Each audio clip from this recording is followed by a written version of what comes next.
Halloween Ends, the third and final chapter in the recent retcon Halloween sequel trilogy thingies. I don't know what you want to call these. The point is, this is where we finally get to the end of the battle between Laurie Strode and Michael Myers. So I gotta give you guys a quick warning. I will be going into heavy spoilers for the previous Halloween films, but I will not be going into heavy spoilers for Halloween Ends. However, I will be talking heavily about its main plot.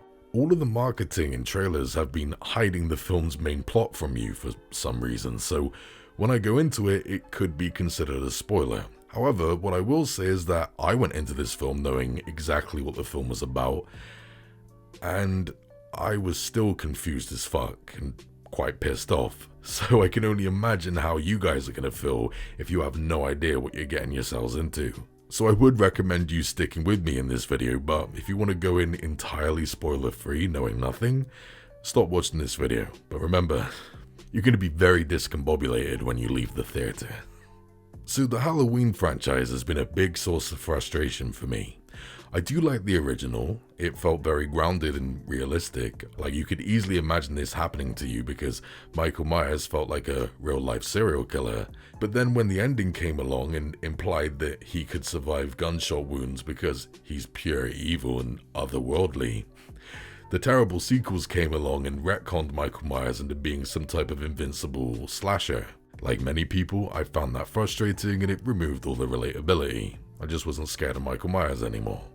So of course I was very happy with Halloween 2018. It deleted all of the terrible sequels and was a direct sequel to the original. Laurie Strode was fantastic as a PTSD suffering badass. Michael Myers felt realistic again, being mortal and a complete scary nightmare, and I believed in all of it. I thought it was wonderful. That's when Halloween Kills came along. Now I know loads of people disliked it, but I happened to be on the opposite side of everyone. I kind of loved it up to a point. Look, I'm not much of a gore hound, so I wasn't into the grindhouse style killings. All those kill scenes were just gratuitous as fuck. But the story outside of it, I really liked it. It showed how one night 40 years ago affected an entire town, not just Laurie Strode and her family. I felt the effect of Michael in every scene and it just worked for me. But as I said, I loved Halloween Kills up to a point. I still do like it a lot more than most people, but it did something that got under my skin. It kind of made Michael Myers invincible again. And considering that the whole point of this trilogy was to make Michael Myers feel real again, it broke my heart. So I went into Halloween Ends with little to no hope. I thought that they'd make Michael Myers some indestructible, crazy monster killing everyone. Well, it turns out I didn't have to worry about any of that because Halloween Ends creates an entirely new trap to fall into. So the trailers and posters lead you to believe that Halloween Ends is all about the showdown between Laurie Strode and Michael Myers.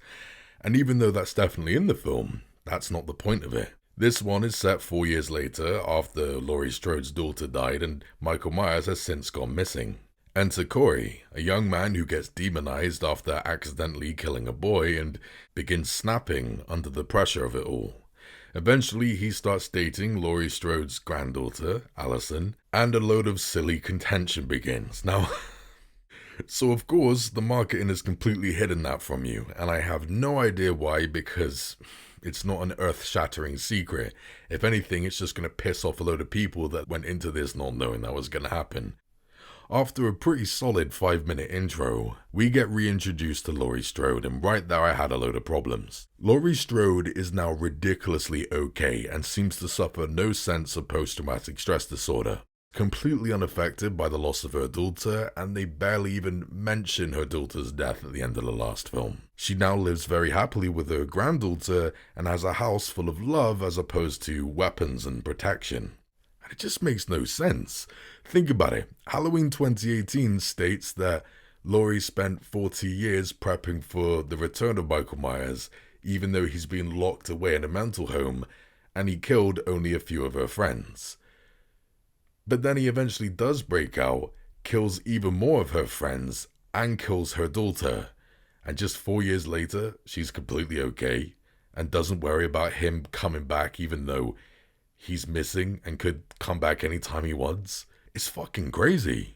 It felt rushed and made no sense, which, if I'm honest with you, fits perfectly with everything else that happens with Laurie. Her relationship with her granddaughter is serviceable. They don't talk much about anything interesting or do all that much. It just is what it is. That little romantic flair between Laurie and that police officer is still here and nothing comes of it. Allison barely mentions her mother dying at the end of the last film, and Corey is just serviceable. He shouldn't be the main antagonist of the whole film. And if you guys thought that the reason why Michael Myers became a serial killer in Rob Zombie's remake was stupid, wait till you see it here.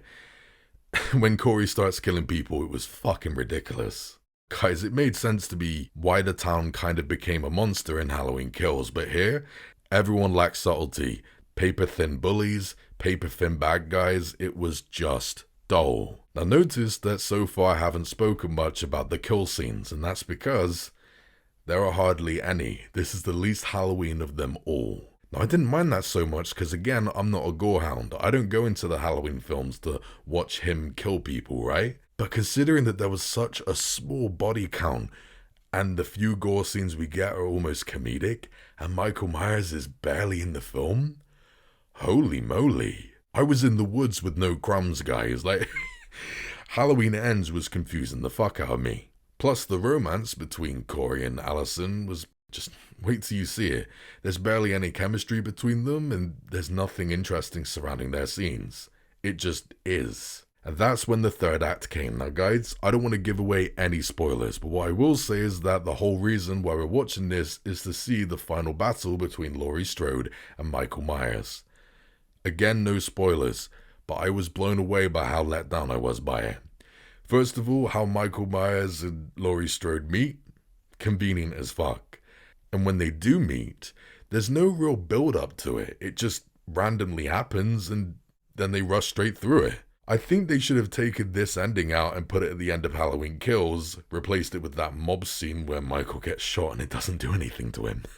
And I would have been infinitely more satisfied. Because we got a load of boring, rushed, empty shit just to get up to a climax that we've all wanted for so long, and it didn't give it the respect it deserves. Like we haven't been waiting for it for 44 fucking years. Jesus Christ. So of course, Halloween Ends disappointed me. However, believe it or not, there is a lot about it I do respect. Even though I was disappointed by it, Jesus Christ, Halloween Ends is breathtakingly original. It's very different compared to all of the other Halloween films we got, and it asks questions that none of the other ones did. Sure, it's rushed and very thin, wasting my time in many ways, but it didn't play it safe. These writers didn't decide to give us a little gratuitous violence again and again. They wanted us to think and gave us something new. And I was kind of interested to see where this was going to go. At no point did I want to turn this off, and nor did it do anything that truly offended me. And as disappointing and as weird as it is, trust me, it's nowhere near as bad as some of Halloween's worst entries. I'm under no delusions, okay? I'm sure that this is going to piss off the vast majority of Halloween fans. But I'm convinced that as the years go on and the dust clears, Halloween Ends will eventually garnish some respect. Fans will learn to appreciate what it was going for and will love how different it is compared to all the other Halloween films. Now, I don't think I'll be joining on that train, but I do believe that on repeat viewings, I will learn to like Halloween Ends a little bit more now that I know what to expect. So in the end, I do respect what Halloween Ends was going for. It's very unique and very different, especially if you compare it to all of the other Halloween films out there. But it just didn't work for me. It was very disappointing. Loads of the scenes and characters were frivolous. It lacked any depth or subtlety. It wasn't scary. Michael Myers was boring as fuck, underused. And I'm also still confused by the mythology. Guys, I still don't know what Michael can survive and what he can't. I still don't fully know what he is. This film seriously underused him. He was so bland and boring in this film. And even though the third act is just okay, it was very rushed, and I think they should have cut this ending and put it at the end of Halloween Kills, and I would have been much more satisfied. Jesus Christ, this was one hell of a miss, but I will always respect the swing. I'm gonna give Halloween Ends a 3.5 out of 10. I'm pretty sure I'll change my mind on that one day. I might like it a bit more when I next see it, but Still, either way, what a strange experience. Thanks for watching, guys. Stay jiggy. The badger appreciates you.